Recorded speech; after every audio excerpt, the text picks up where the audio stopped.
금요일 밤 구해줘 스탁 시간이 돌아왔습니다. 안녕하세요. 저는 진행의 유미라입니다. 자, 특별한 호재가 없는 상황 속에서 이 코로나19 확진자의 증가와 경제 회복 불확실성으로 인해서 연이어 하락하고 있는 우리 시장입니다. 전일 미국의 고용지표도 부진하게 나오면서 미 증시부터 하락하기 시작했는데요. 우리 시장도 오늘 그 영향을 피하지 못한 걸로 풀이가 되고 있습니다. 오늘도 함께 오늘장부터 정리를 해보면 좋을 것 같은데요. 마감 상황부터 체크해보도록 하시죠. 자, 양시장 같은 경우 오늘까지도 하락을 면치 못했습니다. 코스피는 0.83% 하락하면서 2,341선에서 마감이고요. 코스닥은 1.26% 빠지면서 833포인트 선까지 내려와 있습니다. 오늘도 역시나 기관은 팔고 개인은 사는 장세가 이어졌습니다. 오늘은 전일보다 외국인이 매도 규모를 좀 더 키웠는데요. 코스피 시장에서는 오늘도 외인과 기관이 함께 덜어내고 개인만이 홀로 4,889억가량 순매수세 보였습니다. 코스닥도 수급의 방향은 동일합니다만 다행히 막판으로 갈수록 외국인의 매도세가 약해지긴 했습니다. 코스닥 시장에서도 기관은 팔고 고스란히 개인이 물량을 받아낸 모습입니다. 그래도 한 가지 위안을 삼을 수 있었던 부분은 환율인데요. 이 원달러 환율은 약세를 유지하면서 안정적인 흐름 이어가고 있습니다. 오늘장에서 0.22% 하락하면서 1,145원 선에서 거래를 마쳤습니다. 오늘은 원체 하락 종목의 수가 많았던 만큼 상승률 상위주들도 모두 개별적인 흐름을 보였습니다. 실적 기대감 받는 종목이나 배당주 위주로 관심이 쏠렸던 모습인데요. 삼성 엔지니어링이 5%대 강세로 마감이고요. 현대제철이나 현대건설 등 현대그룹주들이 어제의 강세 오늘까지 가져갔습니다. 코스닥 같은 경우도 어떤 테마나 섹터를 강세를 꼽아내긴 어려웠는데요. 역시나 선별적으로 조금씩 상승한 종목들 보입니다. 그래도 바이오주들이 조금씩 힘을 내면서 버텼는데요. 코스닥 시장에서는 지트리, BNT, 휴젤, 메디톡스 등이 빨간불 켠 부분까지 확인을 해봤습니다. 자, 오늘장도 이렇게 마감이 됐고요. 오늘은 또 여러분 고민과 걱정들 굉장히 많으실 것 같습니다. 자, 그래서 특별히 금요일 밤 여러분의 종목 상담을 준비를 좀 해봤습니다. 잠시 뒤에 함께 참여하시면서 또 종목 고민들 털어놔 주시면 좋을 것 같고요. 자, 지금 11시 또 TV로 보고 계신 분들도 있으실 텐데요. 더 재밌고 알차게 즐기실 수 있는 방법이 또 있습니다. 지금 유튜브에 MTN 검색하셔서 들어오시면요. 저와 함께하는 실시간 채팅 진행되고 있습니다. 함께 들어오셔서 소통하시면서 전략들 더 알차게 챙겨가시면 좋을 것 같으니까요. 지금 바로 들어오시고 또 들어오신 김에 좋아요, 구독 잊지 말고 꼭 눌러주시길 바라겠습니다. 자, 그렇다면 금요일 오늘은 어떤 분이 여러분을 구해주실지 궁금하실 텐데요. 지금 바로 화면으로 확인하시죠.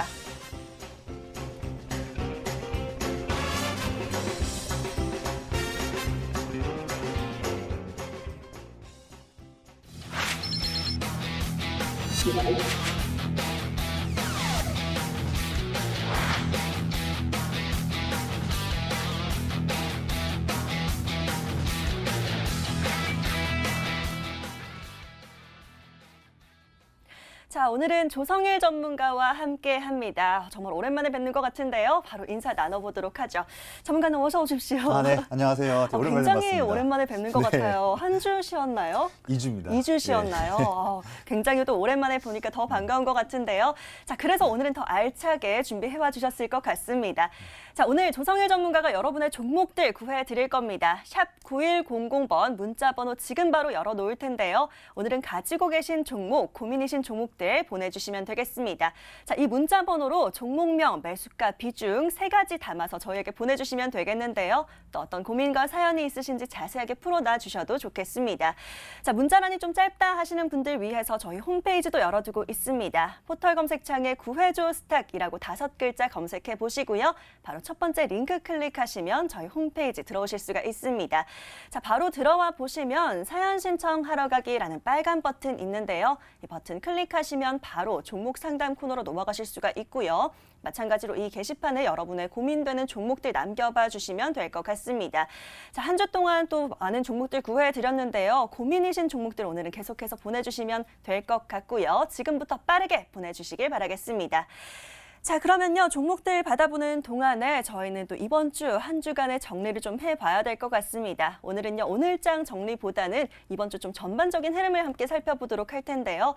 자, 조성일 전문가님. 네. 오늘 또 베스트 업종을 꼽아보는 날입니다. 네. 시장이 워낙 약세였기 때문에 어떤 그렇죠. 업종 뽑아내기도 참 어려우셨을 것 같은데요. 그래도 눈에 띄었던 업종이 있으시다면 어떤 걸로 보실까요? 네, 사실 이번 주는 내내 음봉을 냈던 흐름 때문에 그러니까요. 사실 쉽지 않았습니다. 그리고 지수가 떨어졌던 것만큼보다도 오히려 체감적으로는 중소형주들이 낙폭이 컸기 때문에 좀 많이 좀 이번 주 어려웠었지만 그래도 그 중에서도 사실 수소 업종이 이번 주에는 좀 큰 힘을 보여줬던 한 주였습니다.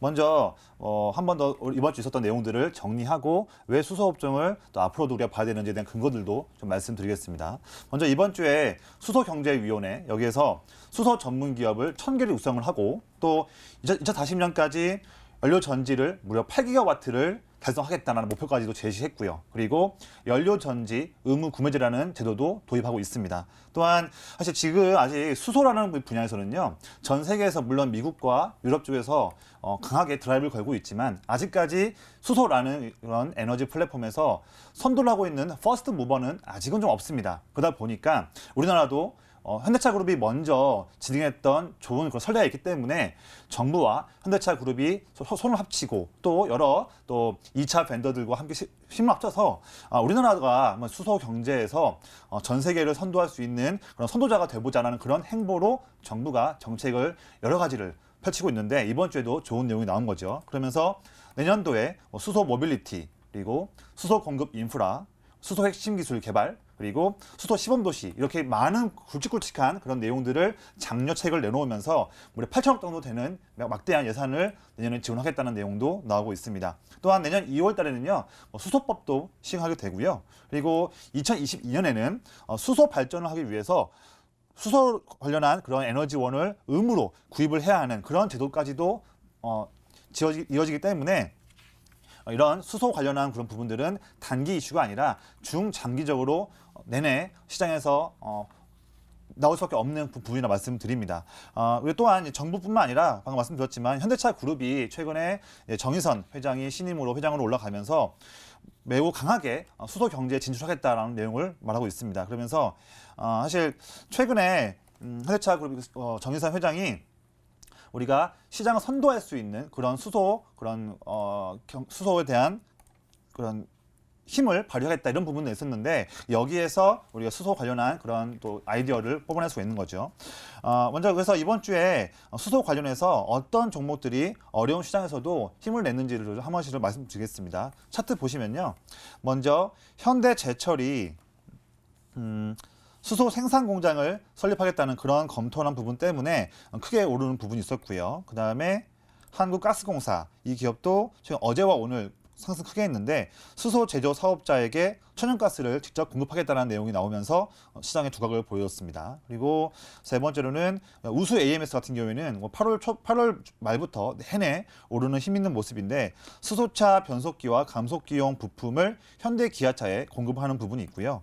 네 번째로는 DK락 이 종목이 물론 오늘은 조금 빠졌지만 수소차 현대차의 넥소가 있는데 여기에 수소 연료 배관 모듈을 납품하는 이슈가 있고 또 발전용 수소 연료 전지 시스템의 피팅과 밸브를 공급하는 이슈도 있습니다. 그리고 마지막으로 이제 최근 낙폭이 컸었던 두산 퓨얼셀이 지금 반등을 크게 보여주면서 이제 연료전지 기자재를 공급하고 있고요. 연료전지 발전소 유지보수 사업도 하고 있는 부분 때문에 최근 외국인의 수급이 많이 들어왔던 부분이었습니다. 그래서 수소 관련한 부분은 다시 말씀드리지만 단기적인 이슈가 아니라 중장기적으로 내내 계속적으로 정책과 또 현대차에 대한 그런 좋은 내용이 나올 수 있기 때문에 내내 관련주는 꼭 챙겨가시면서 눌림목 반등대의 매매를 접근하시기를 권장드리겠습니다.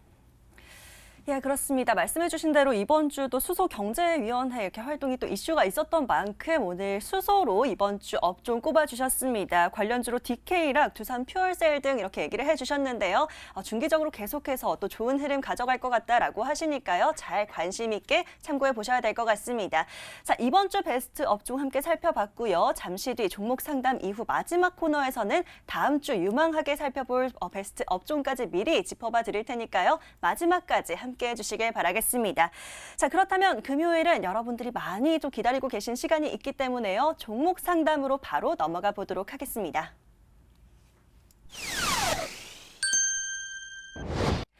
자, 자, 본격적으로 여러분들 상담 이어가도록 하겠습니다. 계속해서 문자 주시면 되겠는데요. 번호 샵 9100번입니다. 샵 9100번 아래 하단에 나가고 있는 번호 참고하셔서 저에게 문자 주시면 되겠고요. 가지고 계신 종목에 대한 고민 상담해드리고 있으니까요. 오늘은 종목명, 매수가, 비중 세 가지 담아서 문자 주시면 되겠습니다. 자, 어떤 고민과 사연이 있으신지 가족과 친구들에게 못하는 내용들 저에게 다 털어놔 주셔도 좋겠습니다. 그런 분들은 저희 홈페이지 게시판 이용하시는 방법도 있는데요. 자, 포털 검색창에 구해줘 스탁이라고 5글자 검색을 먼저 해주셔야 되고요. MTN 구해줘 스탁 링크 클릭하시면 저희 홈페이지 보이실 겁니다. 자, 첫 번째 페이지에 바로 빨간 버튼이 있습니다. 사연 신청하러 가기 클릭하시면 게시판 들어오실 수 있으니까요. 마찬가지로 오늘은 가지고 계신 종목에 대한 고민들 탈탈 털어놔 주시면 되겠습니다. 잠깐 열어봤는데 벌써부터 문자와 게시판 많이 보내주고 계시네요. 오늘 빠르게 많은 분들 구해드려야 될 것 같은데요. 자, 첫 번째 사연 바로 찾아보도록 하겠습니다. 문자 사연부터 살펴볼까 하는데요. 끝번호 6330님의 양준모 시청자님의 사연 바로 열어보도록 할게요. 자, 5G 종목 이노와이어리스를 62,000원에 가지고 있다라고 하시고요. 구해주세요 외치고 계십니다. 비중은 20%라고 남겨봐 주셨네요. 자, 이노와이어리스 한번 살펴보도록 하겠습니다. 현재 57,200원까지 내려와 있고요. 오늘 강보합에서 마감이긴 하지만 지금 매수가 비해서 지금 많이 내려와 있는 상황이기 때문에 조금 걱정이 되실 것 같습니다. 전문가님, 이노와이어리스 상담을 한번 해주시죠. 네, 이 종목 같은 경우에는 최근에 5G 종목들 전반적으로 좀 많이 좀 어려운 모습이었고, 특히 10월 달 초에는 그 시장이 좀 반등 나왔었는데 그때도 5G 종목들은 반등폭이 많이 미미했던 좀 아쉬운 흐름이었습니다. 그러면서 시장이 또 빠지니까 같이 빠지는 좀 힘든 모습이었는데요.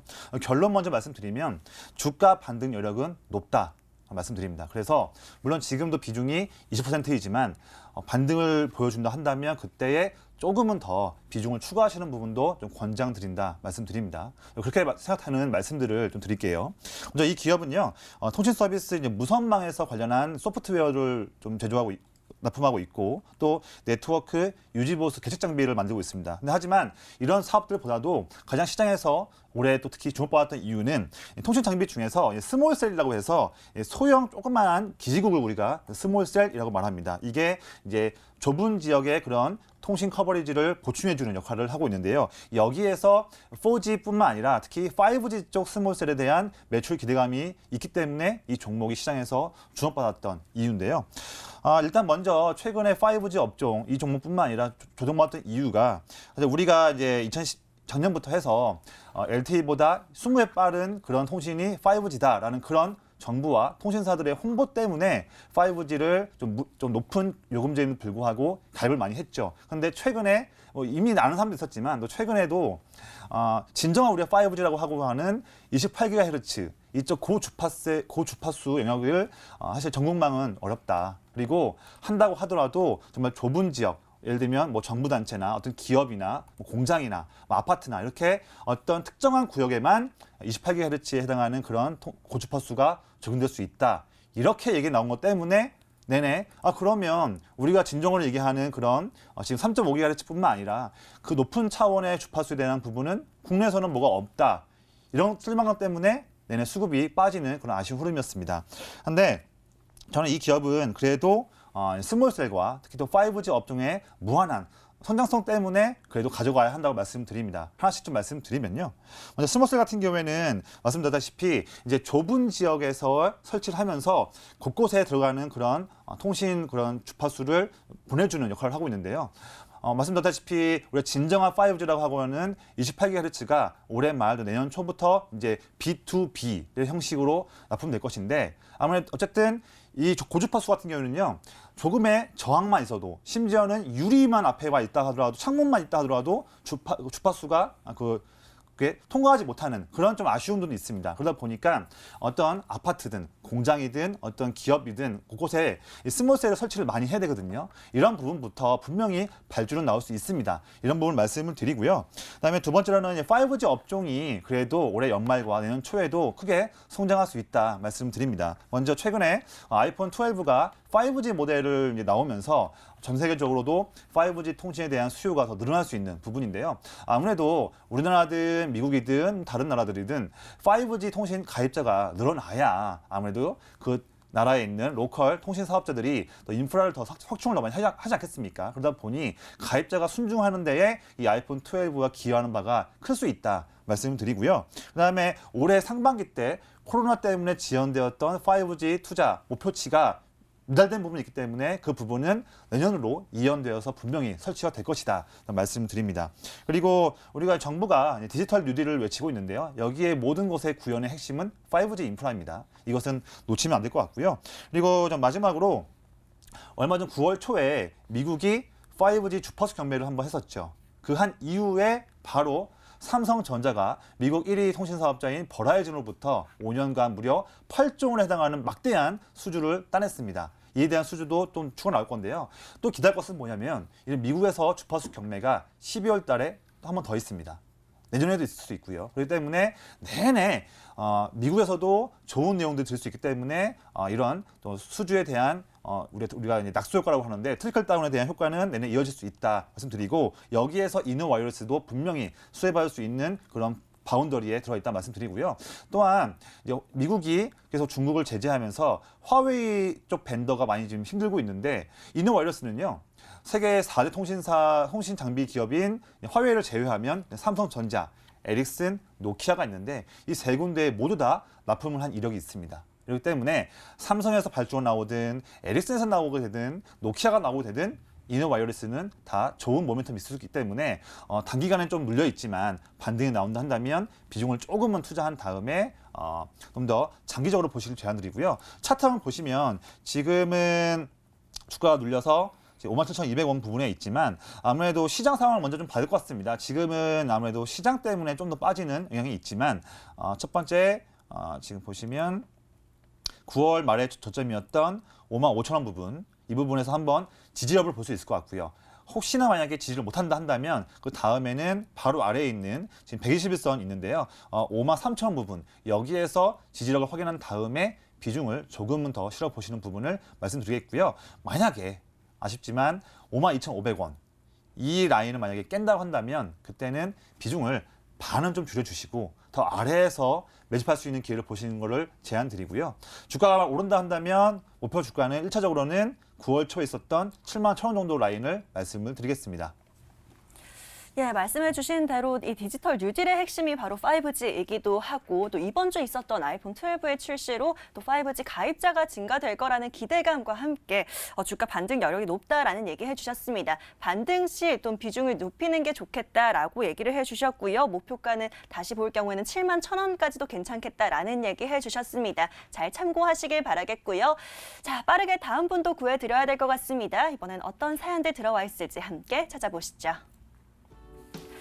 자, 이번에는요. 이분의 사연 열어보도록 하겠습니다. 문자 사연이고요. 끝번호 0829 시청자님의 사연이네요.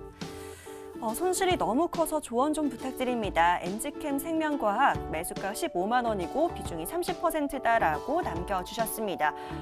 엔지캠 생명과학 같은 경우 오늘도 하락이고요. 10만 4천 원 선에서 거래가 되고 있는데 15만 원 선이시면 아마 못해도 8월 초에는 들어가셨을 것 같습니다. 걱정이 굉장히 크실 것 같은데요. 전문가님 어떻게 보시는지 또 어떻게 대응해야 되는지 좀 알려주시죠. 네, 사실 손실폭이 좀 많이 크고 네. 비중도 크다 보니까 상실감이 좀 크실 수 있습니다만 제가 좋은 내용 말씀드려야 할 텐데 저는 결론적으로는 코로나 치료제 FDA 긴급 승인에 관련한 그런 이슈에 대해서는 막연한 기대감은 경계해야 한다. 말씀드립니다. 위험 관리가 반드시 필요한 종목이고요.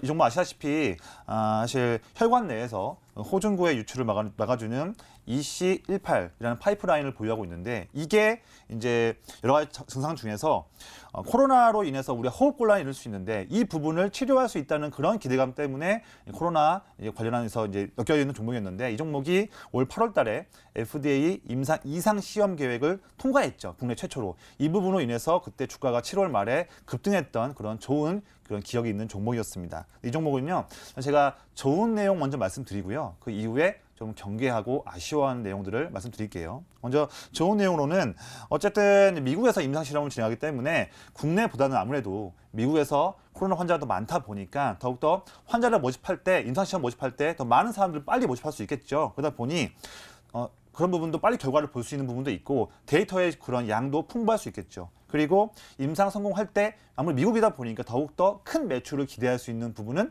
좋습니다. 좋고 또 이번에 미국 내에 대형 CRO 기업인데 여기 이제 임상 시험 수탁하는 기관인데 여기에 계약했다 보니까 순조롭게 임상 이상은 진행할 수 있을 것으로 전망이 됩니다. 그리고 국내 임상 이상도 같이 진행하고 있어요. 근데 이거는 올해 말쯤에 결과가 나올 걸로 보여지고 미국 임상 결과는 아마 내년 상반기 때 종료가 될 예정이고 중간중간마다 그에 대한 중간 평가 단계가 나올 걸로 보여집니다. 그래서 임상 이상 결과가 나오게 되면 FDA에 EUA라고 하는데 긴급 사용 승인 신청한다고 하는데 이건 다 좋은 내용이죠. 좋은 내용인데 제가 좀 아쉬운 부분을 말씀드리면요. 원래 임상 이상에서는요. 적절한 약물의 용량을 결정하고 그다음에 유효성과 안정성을 체크를 하는데 이거 하고 나면요. 원래 임상 3상을 해야 됩니다. 그래서 이상 때 그 결과가 플라시보 효과인지 정말로 데이터가 있는 결과인지를 알기 위해서 한 번 더 대규모 임상을 해야 되는데 그 부분을 뛰어넘고서 신청을 한다는 부분이란다면 그만큼 이상에서 결과가 매우 잘 나와야 됩니다. 근데 그에 대한 부분은 사실 좀 알기는 좀 어렵죠. 단순히 기대감일 뿐이고요. 확률도 우리가 좀 알 수는 없습니다. 알 수 없고 그래서 사실 올해 7월 말 같은 급등을 다시 한번 기대하기에는 좀 무리가 있을 수 있다 말씀드리고요. 일반적으로 항암제, 비항암제 차이가 있겠지만 일반적으로 미국 FDA를 두드리는 그런 제약 파이프라인에 임상 2상에서 3상 넘어갈 때의 성공 확률은 약 25%에서 많이 줘봤자 35% 수준입니다. 여기를 돌파할 수 있을까? 또한 또 긴급 사용 승인을 신청하려면 더 높은 확률로 되어야 할 텐데 가능할 수 있을지에 대한 부분은 좀 의심이 좀 있습니다. 물론 이 종목뿐만 아니라 다른 종목들도 마찬가지겠지만 역시 이 종목도 주가를 움직일 수 있는 동의는 긴급 사용 승인에 대한 부분이다 보니까 그 부분을 경계를 해야겠다 말씀드리고요. 차트 한번 보시면 지금 10만 원대를 간신히 지금 지지하고 있는 모습입니다. 사실 9월 달에도 그 부분을 지지받고 올라왔던 모습이었는데요. 만약 이번에 시장 영향이든 어떤 부분이든 다시 한번 10만 원을 만약 깬다고 한다면요. 정말 아쉽지만 비중을 최소한 3분의 1 또는 절반이라도 좀 축소하시기를 제안드리겠고요. 그 다음에 9만 5천 원 부분도 깬다고 한다면 그때는 다음 기회를 보시고 더 낮은 가격에서 매수할 수 있게끔 전략 매도하신 부분을 말씀드리겠습니다. 그리고 주가가 오른다고 하더라도 위에 저항이 많이 있다 보니까 저는 먼저는 11만 5천 원에서 12만 원 정도 올라온다 한다면 더 뚫고 올라올 힘이 부족하다 한다면 그때 미련 갖지 말고 한 절반 정도는 털어낸 다음에 다음 기회를 보시는 것도 좀 말씀을 드리겠습니다. 예, 엔지캠 생명과학도 상담을 도와드렸습니다. 이 코로나19 치료제 승인에 대한 막연한 기대감을 좀 경계를 해야 된다라고 강조를 해주셨고요. 많이 속상하시겠지만 조금 미련을 버리고 비중을 줄이셔야 된다라는 얘기 해주셨습니다. 10만 원 아래로 내려갈 경우에 비중 좀 축소하시고 9만 5천 원 밑으로 더 떨어지게 되면 전량 매도하시라고 얘기를 해주셨습니다. 잘 참고하시길 바라겠고요. 힘내시길 바라겠습니다. 자, 빠르게 다음 분의 사연도 열어보도록 하겠습니다. 또 함께 게시판 열어보시죠. 자, 이번에는요. 구해주세요. 너무 많이 외치고 계십니다. 이번에는 7580 시청자님의 문자 사연 열어보도록 할게요. 저 좀 구해주세요 하고 계시고요. 박스권 보고 들어갔는데 안 오르네요. 도와주세요. 현대모비스 23만 4,500원이고 20%라고 남겨주셨습니다. 현대모비스 같은 경우도 지금 살짝 눌려있긴 한데요. 그 손실이 아주 크지는 않습니다. 하지만 좀 중기적으로 잘만 가져가시면 좋겠다라는 생각은 듭니다만 얼마나 기다려야 되는지 그 부분이 좀 궁금하실 것 같아요. 비중도 지금 20% 정도 들고 계시기 때문에 자, 좀 얘기를 해주시면 좋을 것 같습니다. 전문가님 어떻게 보실까요? 네, 이 종목은요. 지금 매수하신 값도 거의 좀 최근에 횡보했을 때 매수하신 부분이고 네. 그래서 손실률은 거의 미미한 수준이라고 보고 있고요. 그다음에 이 종목을 단기 접근하신지는 제가 잘 모르겠지만 저는 이런 종목은 이제 단기보다는요, 진짜 정말로 뭐 1년, 2년 좀 길게 가져가시기를 좀 제안드리겠습니다. 좀 그에 대한 근거들을 좀 준비해봤는데요. 총 4가지가 있는데 좀 빠르게 좀 핵심만 좀 말씀드릴게요. 좋은 내용이 4가지나 있는 부분이거든요. 먼저 이 기업 아시겠지만 이제 현대 기아차 쪽의 매출이 거의 한 60% 되기 때문에 대부분 현대 기아차의 흐름에 따라서 움직이게 되죠. 하고 이제 특히 AS 산업하고 모듈 산업이 있는데. 매출은 당연히 모듈 쪽이 많이 크죠. 훨씬 크지만 실제 이익에 대한 기여는 거의 대부분이 AS에서 나옵니다. 그래서 사실 모듈 쪽이 항상 좀 이익률이 낮았던 부분인데 그래도 한 가지 좋은 점 먼저는요. 첫 번째로는 이 모듈 사업부에서 최근에 이제 3분기부터 4분기 내년에도 현대차, 기아차가 신차를 많이 만들어내고 출시하고 또 좋은 결과를 받으면서 판매량이 늘고 있습니다. 전 세계 굵직한 완성차 기업 중에서 유일하게 흑자 내고 있는 기업 중에 하나거든요. 테슬라 포함해서. 그래서 정말 올해 4분기도 그렇고 내년에도 신차 여러 제품 믹스로 인해서 모비스의 그런 부품에 대한 판매량, 모듈 사업부에 대한 판매량도 증가할 수 있다. 이런 부분은 첫 번째 좋은 부분입니다.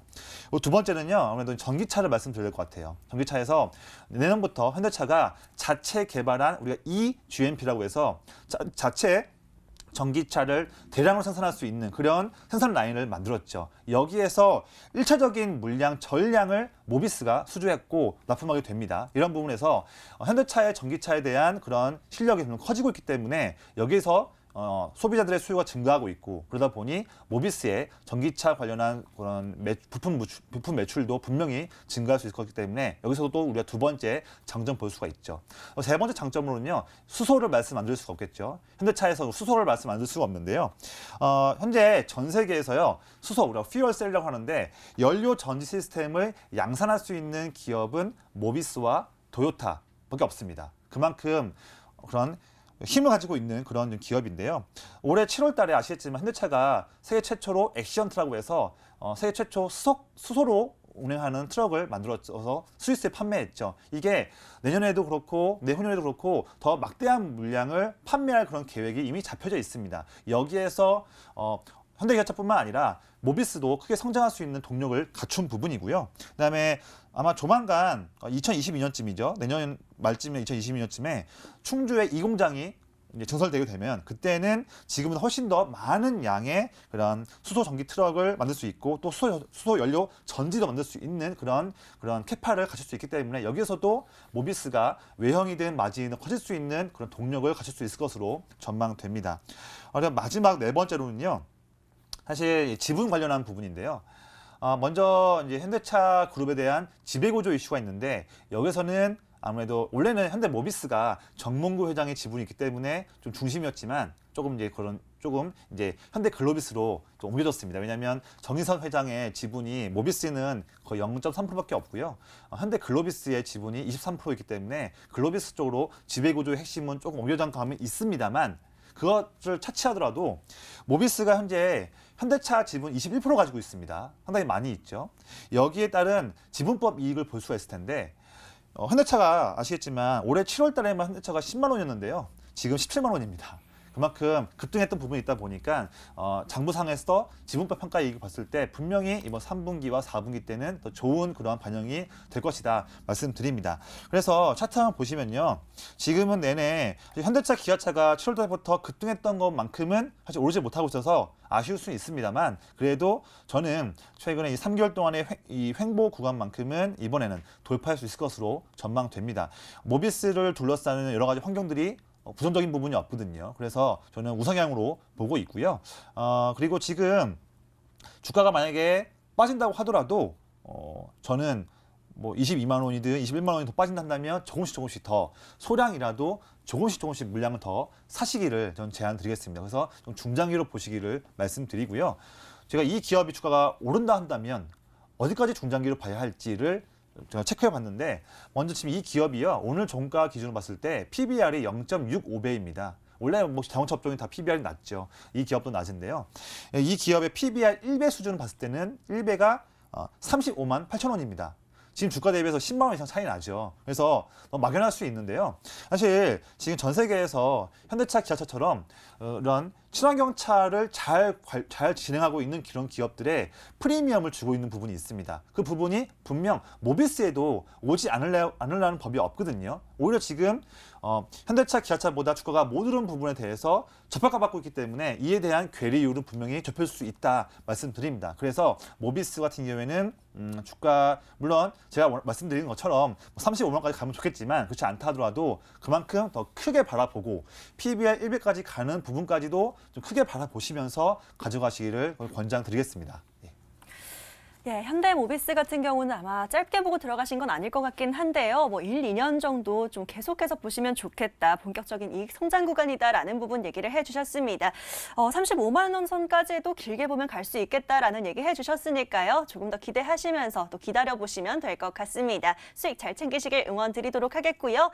자, 계속해서 많은 고민들이 쏟아져 들어오고 있습니다. 샵 9100으로 문자 계속 주시길 바라겠고요. 저희는 다음 고민 바로 열어보도록 하죠. 자, 이번에는 어떤 분의 사연을 만나보면 좋을까요? 이분의 사연 열어보도록 하겠습니다. 끝번호 0277님의 문자 사연입니다. 동국 SNC 매수가 9,650원, 비중은 70%, 목표가 손절매가 부탁드립니다라고 남겨주셨습니다. 짧게 바로 보내주셨으니까요. 동국 SNC 살펴보도록 할게요. 역시나 지금 어제 거래량이 실리면서 반짝 슈팅이 나오기는 했습니다만 오늘 또 시장 약세였기 때문에 하락 전환해서 낙폭을 좀 키운 모습입니다. 동국 SNC 고민이 크실 것 같은데요. 전문가님 바로 좀 구해주시죠. 네, 이 종목 같은 경우에는 저도 먼저 좀 결론 먼저 말씀드리면요. 성장성을 주목한 투자는 매우 좋습니다. 좋은데 그래도 지금 위치에서는 단기 대응 위주로 좀 대응하시기를 권장드리겠습니다. 좀 그에 대한 그런 근거들을 좀 말씀드릴게요. 먼저 이 기업은요, 철강 쪽을 제조하는 분야와 그다음에 풍력 타워를 제조하는 분야, 크게 두 분야를 볼 수 있는데 거의 매출의 절반 정도는 풍력 쪽 사업에서 매출이 나오고 있습니다. 그러면서 점점 더 회사의 주력 사업이 되고 있는 모습인데요. 미국 전 세계 풍력 발전을 선도하고 있는 글로벌 굴지의 기업, 미국의 제너럴 일렉트릭, GE, 그리고 덴마크의 세계 1위 기업 베스타스, 여기에 주요 고객사로 가고 있기 때문에 꾸준하게 매출 나올 수 있고, 특히나 미국 지역이 주 매출처이기 때문에 미국의 이제 그런 풍력 발전에 대한 그런 비전에 따라서 이 종목도 크게 올라갈 수 있는 그런 전망이 있습니다. 먼저 이제 풍력 업황에 대해서 좋은 점이 많다 보니까 제가 지역별로 좀 나눠서 좀 말씀드릴게요. 먼저 미국은요, 물론 지금 트럼프와의 지지율이 조금은 좁혀지는 부분이 있지 않겠냐, 이것 때문에 오늘 풍력 종목들이 좀 빠진 부분이 있었지만 그래도 지금도 10% 이상 차이가 납니다. 그래서 대선이 얼마 안 남았는데요. 만약에 미국의 바이든이 당선된다 한다면 바이든의 그런 그린 에너지, 청정 에너지에 대한 그런 막대한 정책, 약 4년간 무려 청정 에너지에 2천조 원을 투자한다는 그런 정책이 있는데 여기에서 태양광뿐만 아니라 풍력도 당연히 큰 수혜받을 수 있는 부분이고요. 특히나 풍력에서는 이제 해상 풍력, 이제 육상보다도 우리 해상 풍력, 오프쇼어 윈드라고 하는데 해상 풍력 쪽이 더욱더 우리 그로스가 더 큰 그런 사업인데 바이든이 5년 내에 이제 풍력 발전기를 6만 개 설치하겠다. 그리고 또한 해상 풍력도 더욱더 발전시키겠다는 공약을 내셨기 때문에 여기에서 동국 SNC가 미국의 그런 성장성에 노출이 큰 그런 좋은 부분이 있습니다. 유럽도요. 유럽이 사실 풍력의 원조라고 볼 수 있을 텐데 유럽도 그린 딜이라는 정책을 펼치면서 2050년까지 유럽을 탄소 중립 대륙으로 만들겠다는 그런 기치 아래 사실 여러 가지 정책들을 펼치고 있습니다. 사실 보면요. 영국이 2030년까지 국가 전력의 40%를 해상 풍력으로 조달하겠다라는 내용도 나오고 있고요. 그다음에 독일, 프랑스 여러 국가들이 다 해상 풍력 또 풍력에 대해서 장려하는 그런 정책들을 펼치고 있습니다. 그리고 우리나라 같은 경우는요, 아시겠지만 그린 뉴딜 이게 약 42조 원 정도의 국비를 투입할 정책으로 나오면서 이제 우리나라도 태양광뿐만 아니라 풍력, 특히 또 해상 풍력도 더욱더 발전시키겠다. 거의 10년 내에 지금보다 해상 풍력을 100배 이상 그런 더 발전시키겠다는 그런 강력한 정책을 내놓고 있습니다. 이 100배가 될지 안 될지는 모르겠지만 어쨌든 미국, 유럽, 한국 모든 그런 경제 주요 주체에서 다 풍력 발전을 강하게 성장을 드라이브 걸고 있다. 이런 부분이 우리가 동국 SNC든 풍력 기업들을 바라보는 좋은 관점이라고 하겠죠. 이것들은 지금 깨진 게 없기 때문에 내년 더욱더 이어질 것이기 때문에 중장기로 봤을 때도 손색은 없습니다. 하지만 제가 좀 단기로 말씀드리는 이유는 뭐냐면요. 차트 한번 좀 볼게요. 네. 올해 4월 달에 코로나가 터졌을 때 4월 달에 이때 반등 나올 때 그때 주가가 1,500원 정도였거든요. 이때가 1,500원, 2,000원 라인이었는데 지금은 이런 풍력 발전에 대한 성장성 때문에 주가가 빠르게 이렇게 올라가다 보니까 지금은 9,100원, 8,500원 이 정도 라인에 있죠. 거의 지금 4배, 5배 이상 올라간 그런 너무 급등했던 모습이었습니다. 아무리 성장성이 좋은 그런 업종과 주식이라 하더라도요. 이렇게 급등한다고 한다면 어느 정도 단기간이든 일정 기간이든 매물을 소화하는 그런 횡보와 조정 기간은 당연히 필요하게 마련입니다. 지금 그 과정을 동구에셋이 겪고 있는 부분이거든요. 그러다 보니까 이 기업을 만약에 중장기로 보신 거로 한다면 그냥 보유하셔도 상관없습니다. 하는데 오히려 저거 빠지면 좀 더 매수할 수 있겠죠. 근데 만약에 단기로 접근하신다 한다면 그때는 그때그때의 수급과 차트의 흐름에 반드시 체크하셔서 대응하시기를 권장드립니다. 그래서 만약에 이 종목을 제 생각에는 왠지 제가 맞출 수는 없겠지만 장기가 아니라 아마 단기로 접근하신 것 같은데 만약 그게 맞다고 한다면 단기로 했을 때는 주가가 만약에 여기 지금 60일선에 있는 8,000원 라인 여기마저도 만약에 깬다라고 한다면 아쉽지만 전량 매도하신 다음에 더 아래에서 매수할 수 있는 타이밍을 보시기를 제안드리겠고요. 만약에 반등 나온다 한다면 그때는 다시 9월 달에 고점이었던 11,000원까지도 충분히 나올 수 있기 때문에 주가가 8,000원 깨졌을 때의 로스컷에 대한 그런 관점만 가져가신다 한다면 오히려 저는 이 종목 되게 종목 잘 고르셨다고 생각 들고요. 그런 대응에 대한 전략만 잘 세우시길 저는 말씀드리겠습니다. 예, 좋습니다. 미국에서는 조 바이든 후보의 정책, 유럽에서도 그린 뉴딜, 또 우리나라 같은 경우도 해상 풍력 계속해서 또 집중하고 있는 모습이기 때문에 종목 같은 경우는 잘 선정을 하셨습니다만 단기적인 대응이 필요하다라고 말씀해 주셨습니다. 8,000원 라인을 깰 경우에는 전량 매도하셔야 될 것 같다라고 의견을 주셨고요. 상방으로 더 올라갈 시에는 11,000원까지도 보셔도 좋겠다라고 조언해 주셨습니다. 잘 참고해 보시길 바라겠고요. 자, 빠르게 다음 분도 구해 드려야 될 것 같습니다. 이번엔 또 어떤 사연 들어와 있을지 바로 열어보도록 할게요. 자, 다음으로 만나볼 분은요. 이번에도 문자 사연 한번 열어보도록 하겠습니다. 끝번호 1217님의 문자 사연 바로 열어볼게요. SFA 반도체 보내주셨고요. 6,000원에 매수하셨고 30%라고 합니다. 오를 기미가 안 보이는데 어찌해야 할까요? 하고 엉엉 울고 계십니다. SFA 반도체도 바로 열어보면요. 계속 좀 등락을 거듭하고 있는 모습이고요. 오늘은 보합권에서 마감하긴 했습니다만 6,000원에 사셨으면 지금 1,000원 가까이 손실을 좀 보고 있으신 상황입니다. 이 종목 같은 경우도 좀 반도체 같은 경우는 연말 내년까지도 좀 봐야 되지 않을까라고 조심스럽게 생각이 됩니다만 전문가님 생각이 좀 중요할 것 같습니다. 어떻게 네. 보세요?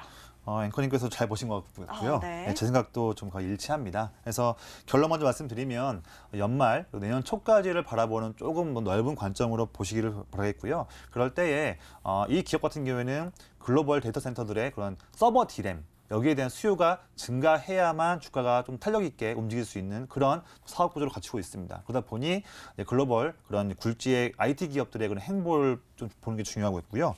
먼저 제가 어쨌든 이 기업에 대해서는 그래도 지금 봤을 때는 매도하기보다는 조금 더 가져가시기를 권장드리기 때문에 좀 그에 대한 근거들을 좀 말씀드리겠습니다.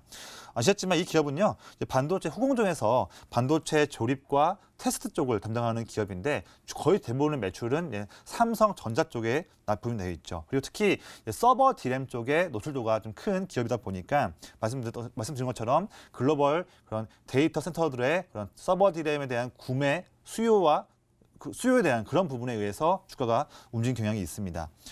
그래도 이 기업이 좀 좋은 거는요. 국내에 대표적인 그 후공정 기업들이 많이 있죠. 네페스, 테스나, 하나마이크론 다양한 기업들이 있는데 가장 매출이 큰 기업입니다. 그만큼 탄탄하다고 볼 수 있는데요. 그에 반면에 그 주가는 최근에 많이 좀 횡보만 하고 있는 좀 아쉬운 흐름이었기 때문에 아마 좀 질문 주신 분께서도 좀 아쉬움이 있었을 건데요. 먼저 이 기업 같은 경우는요.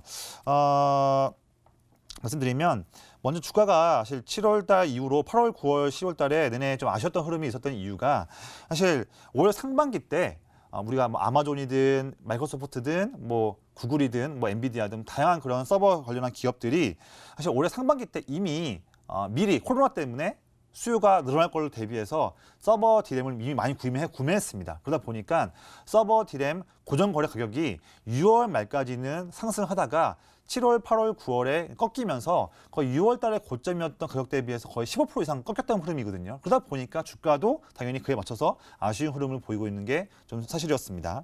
그래서 사실 이 기업이 서버 디램 쪽을 봐야 되는 이유가 디램 쪽의 거의 매출이 거의 90%고요. 시스템 반도체 쪽, 비메모리 쪽 매출은 10%밖에 안 되다 보니까 더더욱더 서버 디램 쪽에 대한 노출도가 좀 큰 부분이죠.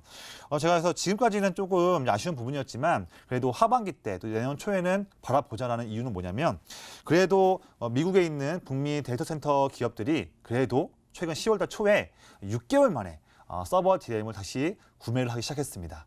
왜 그러냐면 미국과 유럽에서 코로나가 다시 한번 또 증가되다 보니까 분명히 올해 말과 내년에도 이런 재택근무나 또는 뭐 온라인 교육이나 이런 거에 대한 수요가 더 증가할 것이다. 그것 때문에 다시 한번 또 구매를 하는 거죠. 상반기에 샀던 그 디램의 재고가 줄다 보니까 다시 내년도 초의 사업을 위해서 다시 또 디램을 구매하고 있습니다. 이런 부분은 참 좋은 부분이고요.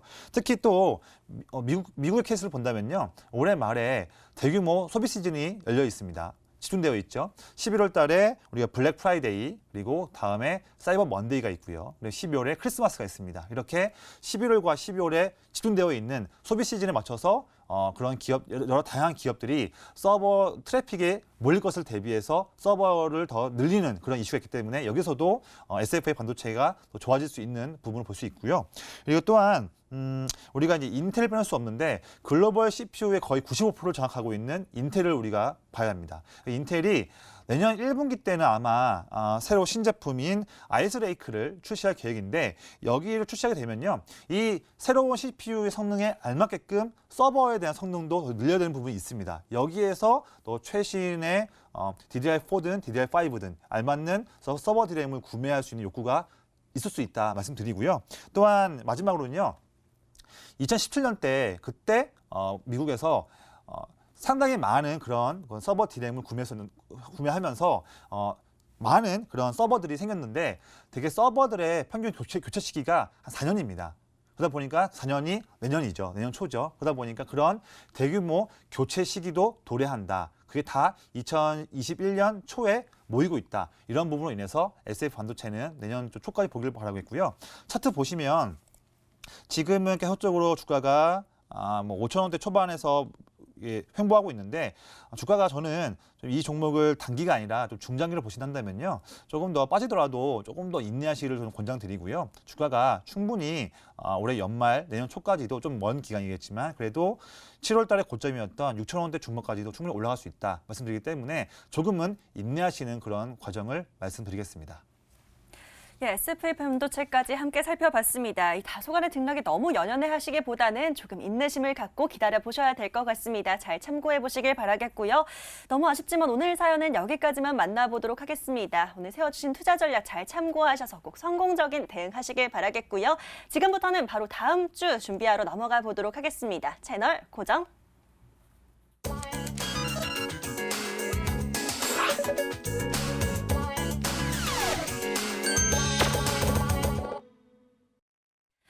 자, 지금부터는 다음 주 미리 좀 준비를 해보도록 하겠습니다. 자, 앞서 약속드렸던 다음 주 유망 업종 함께 살펴봐야 될 것 같은데요. 바로 전문가님께 여쭤보도록 하겠습니다.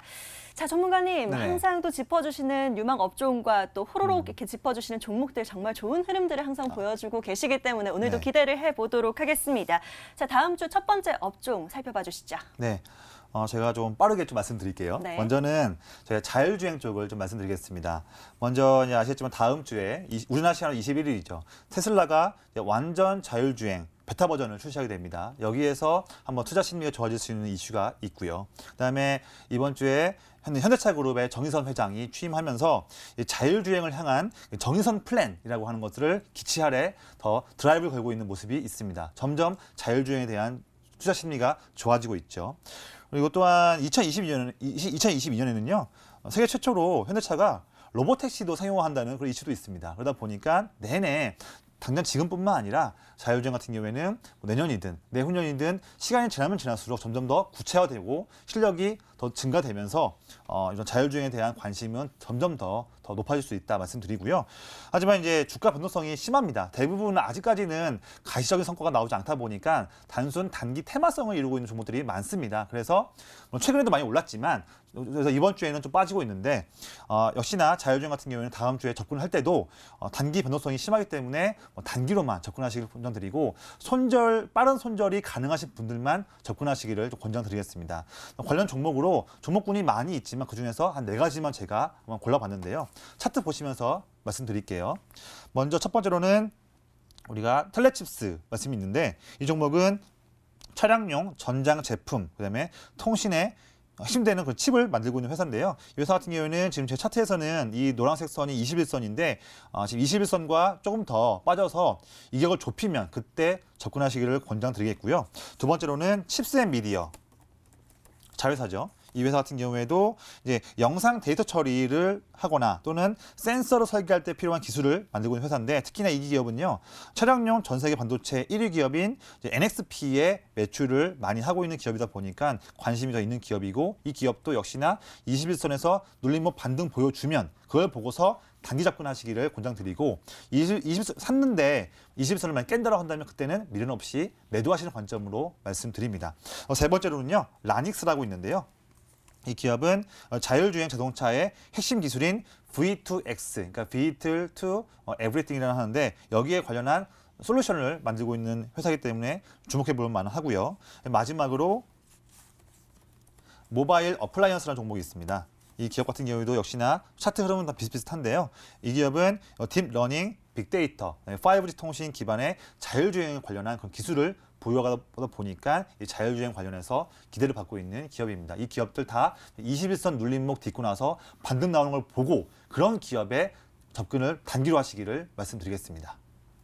예, 낯익은 종목들도 많이 보입니다. 구해조 스탁에서 수익 잘 챙겨드리는 종목이기도 한데요. 다음 주 자율주행 좀 단기적으로 접근해보자라고 하시면서 텔레치스, 칩스앤미디어, 라닉스, 모바일 어플라이언스까지 함께 얘기해 주셨습니다. 전문가님 하나만 하면 좀 아쉽잖아요. 네네. 하나만 더 살펴보도록 하겠습니다. 다음 업종 어떤 게 준비되어 있을까요? 네, 다음 주에도 이 업종을 조금 관심 가져야겠죠. 뭐냐면 코로나 치료제 및 백신 관련한 종목을 집중하시기를 바라겠습니다. 먼저는 이벤트가요. 다음 주 23일 날 우리나라 시간이죠. 이때 미국 FDA가 외부 백신 자문단 회의라는 게 있습니다. 여기에서 긴급 사용이 승인 가능한 그런 백신을 발표할 수도 있다라는 그런 이벤트가 있다 보니까 우리가 관심을 갖는 그런 부분인데요. 여기서 넘어서 예전부터 미국의 보건복지부가 우리가 초고속 작전 프로그램이라는 기치하에 백신 개발 속도를 빠르게 늘리고 있습니다. 그러다 보니까 기대감이 있고 또 아시겠지만 이제 트럼프가 11월 3일 대선 전에 본인이 예전부터 말했죠. 대선 전에 10월 달도 9월 달에 백신이 나올 거다 말했는데 시간이 얼마 안 남았습니다. 그리고 또한 트럼프의 지지율이 아직까지도 바이든 대비해서 미미하죠. 그러다 보니까 트럼프 입장에서도 좀 FDA를 좀 압박을 해서 이런 때에 본인의 지지율 향상을 위한 그런 이벤트로도 좀 쓸 수 있는 그런 또 이슈가 다음 주에도 있습니다. 현재로는 이제 화이자랑 아스트라제네카가 좀 많이 근접해 있는 백신 개발 임상 관련해서 좀 근접해 있는 그런 기업들이고요. 또한 뭐냐면 이것도 또 문재인 대통령이 얼마 전에 15일 날에 SK 바이오사이언스를 방문했죠. 이러면서 백신을 올해 안에 생산을 하겠다 이렇게 언급하고 있는 부분인데 여기서도 좋은 투자 심리 형성되어 있고요. 또 최근에 미국과 유럽이 다시 한번 코로나가 재확산이 더 커지면서 점점 더 코로나 치료제와 백신에 대한 기대감이 더 커지고 있는 부분이다 보니까 여기에서 다음 주에 이쪽 관련한 종목들의 수혜가 있을 수 있습니다. 제가 관련한 종목은요. 그중에서 종목들이 많이 있지만 먼저 대형주 하나가 있는데요. SK케미칼을 말씀드리겠습니다. 이 기업은요.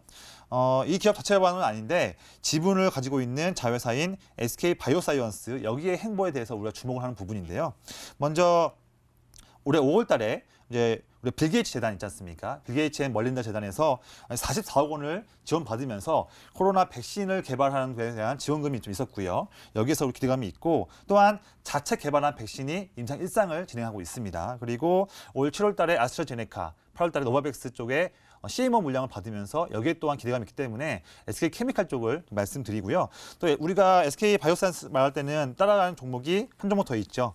SK바이오사이언스로부터 CRO 쪽에 대한 노출이 있는 캐몬 종목이라는 종목도 다음 주에 관심 가져보기를 말씀드리겠습니다.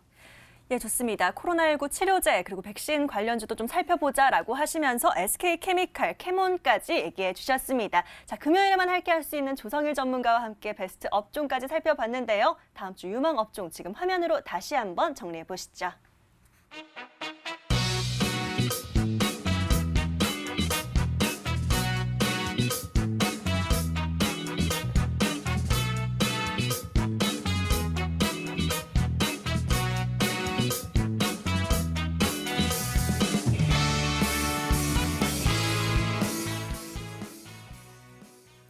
자, 오늘 구해줘 스탁 저희가 준비한 시간은 여기까지입니다. 저희 방송 잘 참고하셔서 다음 주에도 성공 투자하시길 기원 드리도록 하겠고요. 저희 방송 놓친 부분 마지막으로 다시 보고 싶다 하시는 분들은요. 유튜브에 MTN 혹은 구해줘 스탁 검색하시면 다시 보기 가능하십니다. 들어오신 김에 좋아요와 구독 잊지 말고 꼭 눌러주시길 바랄게요. 자, 저희는 오늘 여기서 인사드리도록 하겠습니다. 오늘 이 시간 조성일 전문가와 함께했고요. 다음 주 월요일에 다시 찾아뵙겠습니다. 시청해주신 여러분 고맙습니다.